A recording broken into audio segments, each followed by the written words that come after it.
Bonjour et bienvenue à la réalité de la parentalité. Je suis Danielle Baker et aujourd'hui, un autre sujet très intéressant.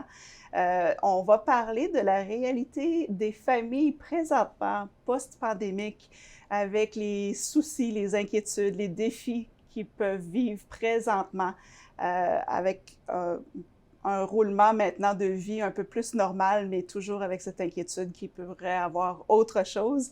Alors, mon invité aujourd'hui, j'ai Martine. Bonjour Martine, est-ce que tu peux Bonjour. te présenter? Parle-nous un peu de ce que tu Oui, fais. absolument. Mon nom, c'est Martine Saint-Onge. Je Mhm. suis la directrice générale de la FECO, qui est l'organisme provincial ayant le mandat petite enfance. Donc, essentiellement, on accompagne le personnel éducateur en Mhm. formant, mais également, on offre des services directement aux familles et aux enfants. Donc, on a des centres d'appui à la famille, de services de garde d'enfants, agence Excellent. milieu familial. Donc, une panoplie de services sous le parapluie de la FECO. Oui, c'est ça. Et vous devez voir un peu le cheminement des familles ou les Oui. défis qu'il y a en service de garde, mais également à domicile de ce qui s'est passé. Alors, j'apprécie beaucoup que tu es ici aujourd'hui. On va parler un peu des défis qu'on a présentement et comment on peut appuyer les familles un peu plus dans la communauté. Alors, on se revoit, on va prendre une courte pause et on se reparle bientôt.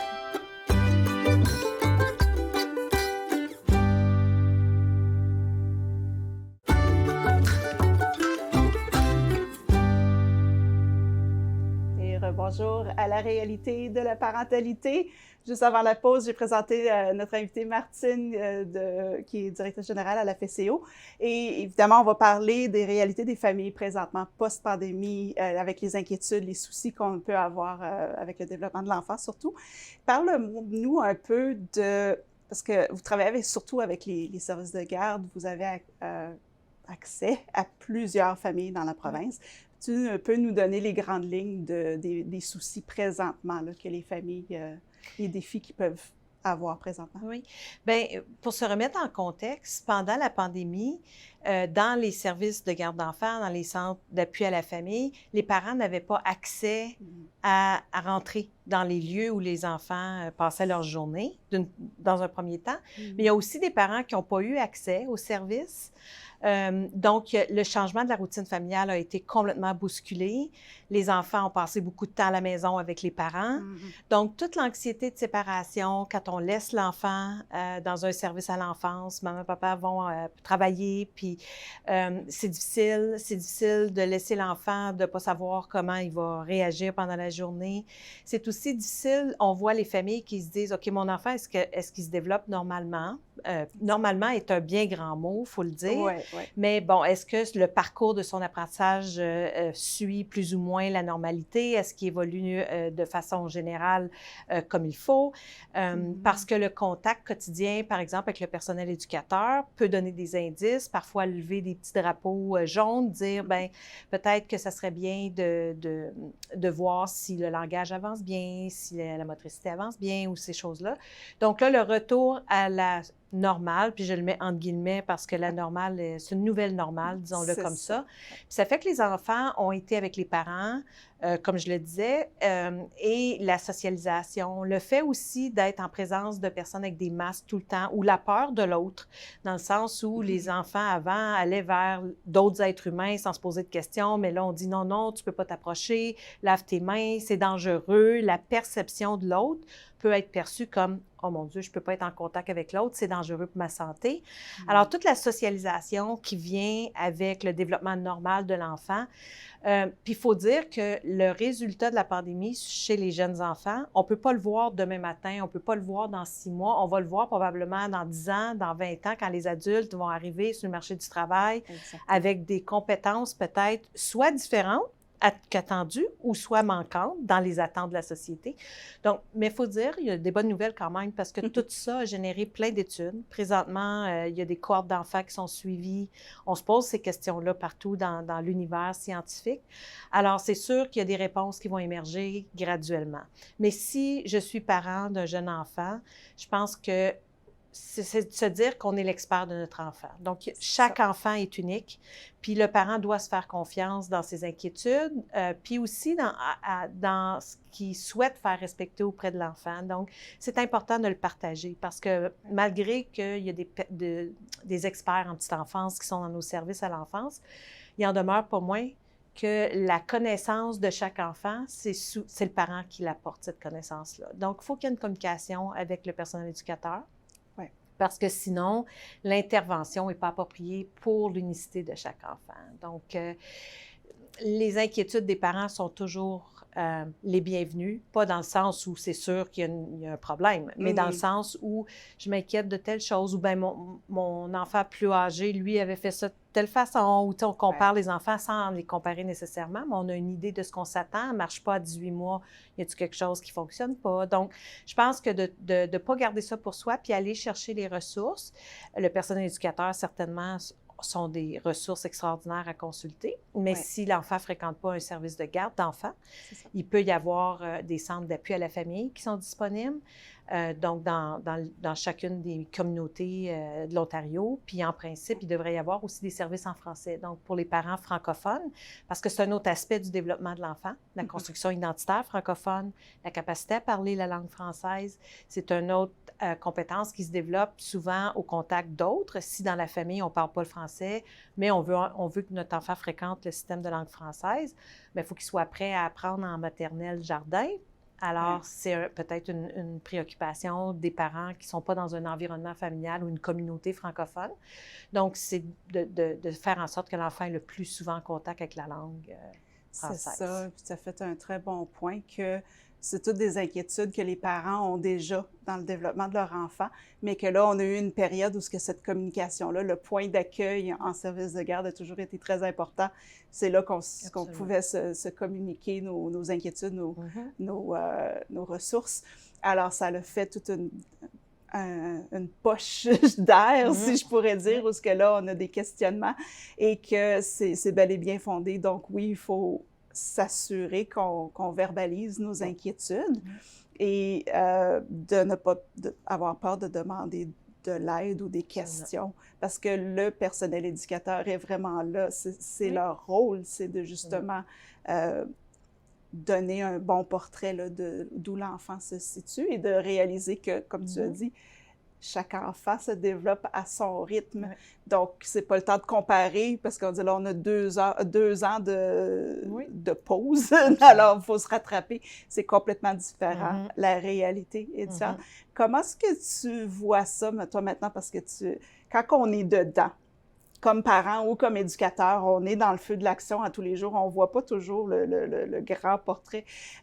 Comment est-ce que si tu peux nous partager un peu comment tu vois ça maintenant, notre réalité aujourd'hui, comment qu'on peut voir où les familles auraient besoin un peu de soutien et les services de garde aussi? Je dirais d'abord et avant tout, avoir des services. Les familles sont épuisées, les parents sont épuisés. La pandémie a fait en sorte, puis la pandémie a le dos large, mais il en demeure pas moins que les parents ont porté un poids dans cette pandémie-là, puis ils veulent retourner sur le marché du travail. Ils veulent avoir la paix d'esprit en laissant leurs enfants dans des services à l'enfance de qualité. Puis je pense qu'il y a encore les parents sont encore soucieux ou préoccupés. OK, demain matin, ça va-tu refermer? Va-t-il encore falloir passer par 1 million de règles? Est-ce que demain matin, on va encore m'interdire d'entrer voir mon enfant? Tu sais, puis souvent, on dit, même adultes, on aime voir où, par exemple, notre conjoint ou nos grands-enfants vont à l'école, vont travailler. Les parents ne pouvaient même pas entrer là où leur enfant, ce qui est le plus précieux puis vulnérable. Alors là, je dirais, il n'y a plus de certitude. Puis comment communiquer aussi? Pendant la pandémie, la bonne chose, c'est qu'on a dû trouver des moyens alternatifs de communiquer avec les parents.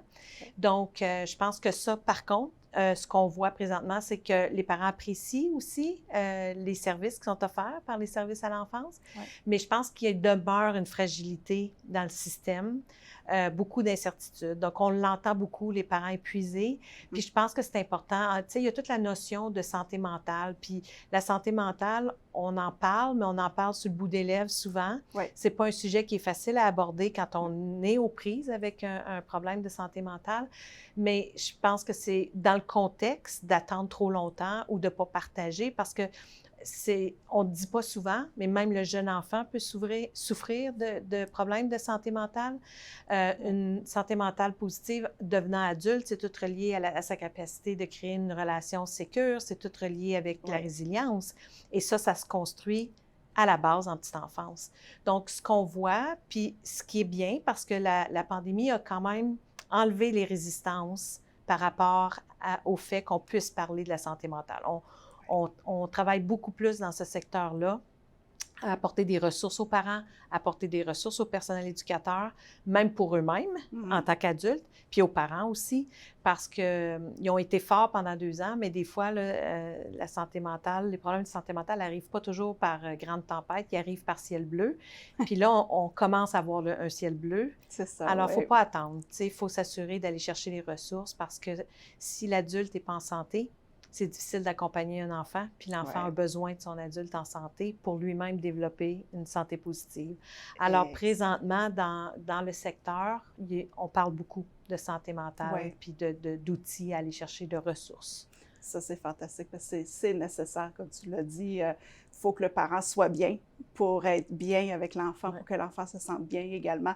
Donc, on va prendre une courte pause et au retour, on va poursuivre avec la conversation. On se reparle bientôt.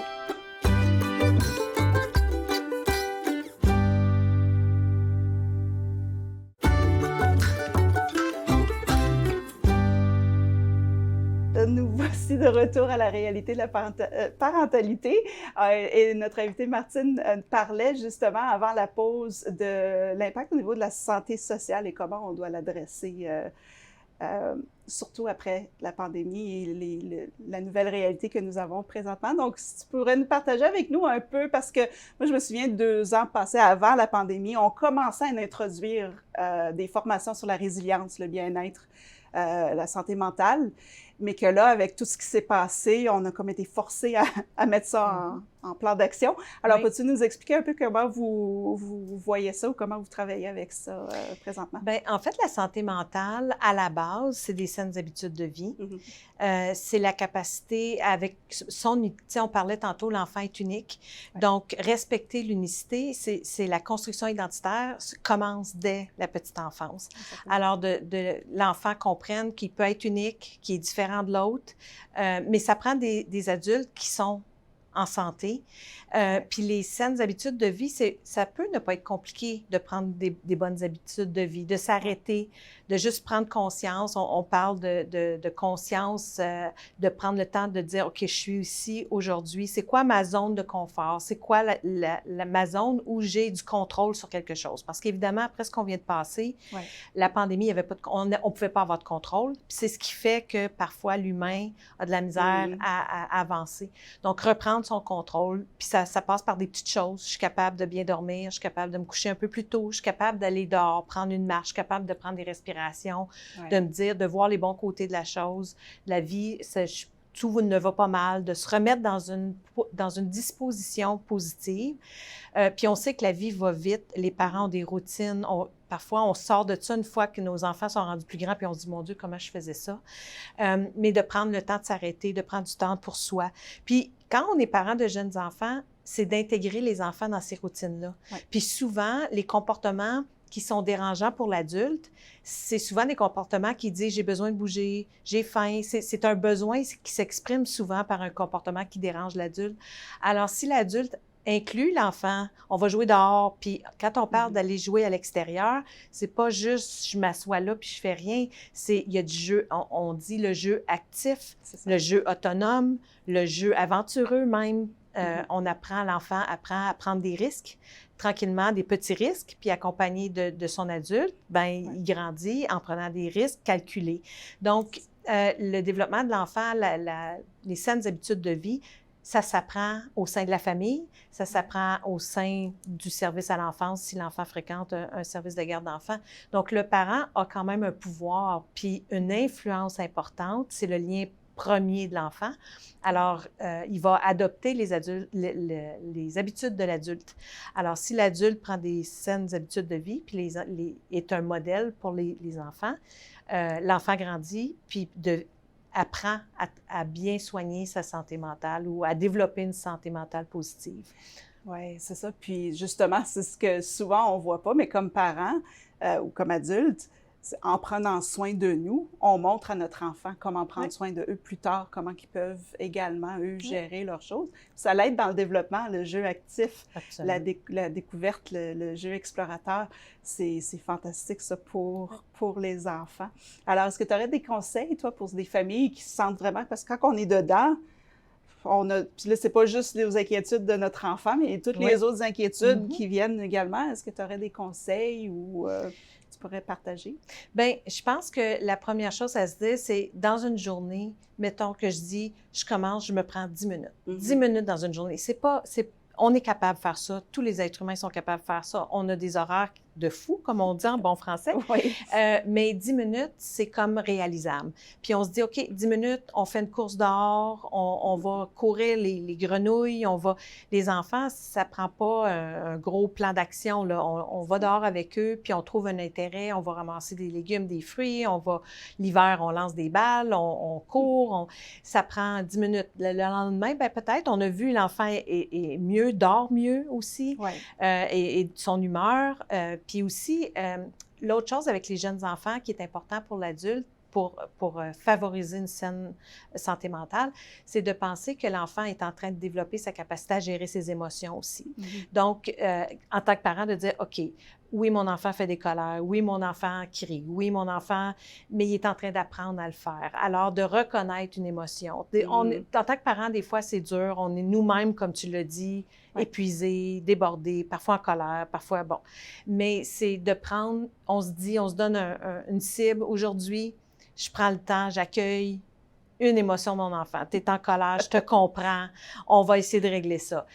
On n'arrive pas toujours à le faire à tous les coups, mais plus on le pratique, puis plus on devient meilleur à le faire, dans le fond. Ouais. Donc, c'est de prendre juste des petites bouchées à la fois, parce que des fois, on voit la montagne, puis on se dit, oh mon Dieu, je ne serais pas capable de me rendre. Ouais. Mais en prenant des petites bouchées, ici et là, bien, on favorise la santé mentale de notre enfant. Nous, ça nous donne du pouvoir, entre guillemets, on reprend notre pouvoir de parent. C'est quand on perd complètement notre capacité à agir que nous, notre santé mentale décline. Alors, c'est vraiment, on investit dans notre santé mentale en investissant dans une santé mentale positive auprès de nos enfants. Donc, exactement. Puis c'est pas égoïste parce que c'est pour le bien-être de notre enfant. Et j'aime bien ça, des petites bouchées. Alors, ça n'est pas obligé d'être compliqué, même pas besoin d'équipement. Les enfants sont capables de trouver des choses à faire aussi. Absolument. J'apprécie beaucoup. Merci d'avoir partagé tout ça avec nous parce que c'est une réalité qui va pour toutes les familles. C'est pas spécifiquement à certains scénarios, mais c'est vraiment pour tout le monde. Alors, on peut continuer la conversation sur la page Facebook de Being Connected. On va pouvoir continuer la conversation et on se revoit bientôt.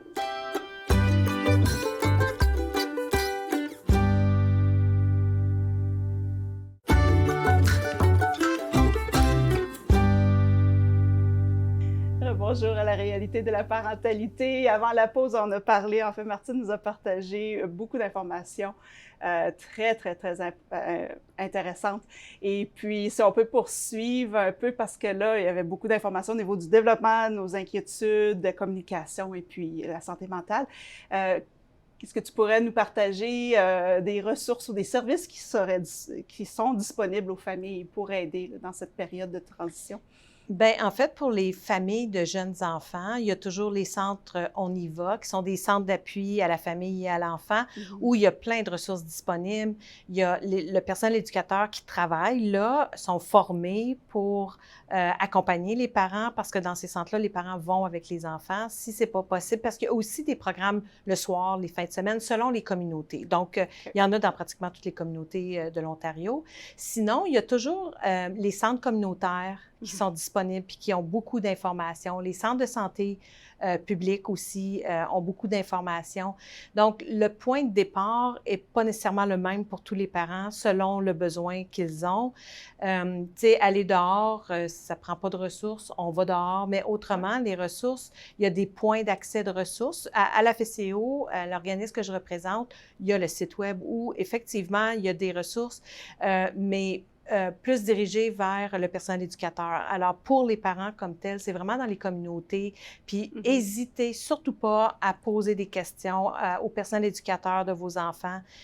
ils ont beaucoup de ressources qui pourraient vous référer. Puis parfois, on ne sait pas à quelle porte cogner, mais des fois, de poser des questions, on va diriger peut-être plus précisément où le parent devrait aller pour aller chercher l'information, particulièrement les services en français qui ne sont pas toujours évidents à trouver dans nos communautés partout en Ontario. Donc, des fois, d'avoir un point d'accès unique, centre de garde d'enfants ou encore Centre On y va, c'est leur expertise d'accompagner les familles s'ils ont des préoccupations ou des besoins. Donc, oui, ça, c'est un bon point aussi parce que souvent, on parle aussi des gens qui c'est pas juste pas qu'ils ont peur de demander de l'aide, mais qui ne voient pas nécessairement que c'est correct de demander de l'aide. Absolument. On est tous, on vit tout ça et qu'il y a des ressources disponibles, oui, c'est important. Puis j'ajouterais à ça qu'il y a des besoins qui sont parfois urgents, puis il y en a qui le sont moins. Dans le cas d'un besoin urgent, il ne faut jamais hésiter, puis se rendre dans des endroits où on peut offrir des services 24 heures par jour, puis 7 jours par semaine. Mais si c'est des préoccupations dans le développement de l'enfant, parfois les services prennent du temps à obtenir, puis la petite enfance est courte. Ça passe vite, 6 ans. Là, la petite enfance est caractérisée par le 0-6 ans. Donc, n'hésitez jamais. Amorcez le processus le plus rapidement possible, parce que si vous avez des besoins de services qui sortent de la routine, si on peut dire, ça peut prendre du temps avant de les obtenir. Donc, le plus tôt on demande, puis le plus vite on risque de les obtenir. Donc, ça, c'est jamais hésiter. Un très bon conseil de ne pas attendre parce que justement, il y a un processus d'attente et puis il ne faut pas manquer notre chance également. Je te remercie énormément, Martine. Vous pouvez toujours communiquer avec la FCO, aller voir le site pour plus d'informations et on peut continuer la conversation sur la page Facebook Being Connected. Il y a un groupe là, qui est justement pour la réalité de la parentalité. On peut continuer les conversations avec des ressources. On encourage toujours les commentaires pour réaliser qu'on n'est pas les seuls qui vivent ces défis-là et qu'ensemble, c'est beaucoup plus facile. Alors sur ce, je vous laisse et on se reparle bientôt. Le fait que je devais faire en sorte que ma fille soit capable de fonctionner dans la vie, c'est parce que moi, j'ai toujours pensé que pour être aimée, il fallait que j'ai un succès. OK. Et puis donc, pour moi, de façon subconsciente, je me disais, oui, mais si elle n'est pas capable d'avoir un succès dans la vie, elle ne sera pas aimée. Tu sais, c'était tellement profond, mais pourtant, puis j'aurais pu jamais te le dire sans avoir une meilleure idée de ce qu'on vivait, de ce que je vivais. Et puis ça, c'est seulement à travers ce cheminement plus profond, puis c'est vraiment une combinaison de choses pour le parent qui va aider à vraiment déterminer ce qui remonte. Mais en termes de comment ça a changé ma façon d'être avec ma fille, ça a changé parce qu'en étant plus connectée à moi-même, j'ai pu être plus connectée avec elle. J'ai pu aussi comprendre comment la supporter parce que j'ai compris que même pour moi, c'était vraiment une combinaison de choses uniques qui vibraient en moi. Donc, j'ai compris que pour elle, c'est la même chose. Il va y avoir certaines modalités, certaines choses qui vont vraiment vibrer en elle, puis ça va être la combinaison de ces choses-là qui vont fonctionner. Ça ne fonctionnera pas nécessairement pour toutes les filles avec le RET, le syndrome du RET.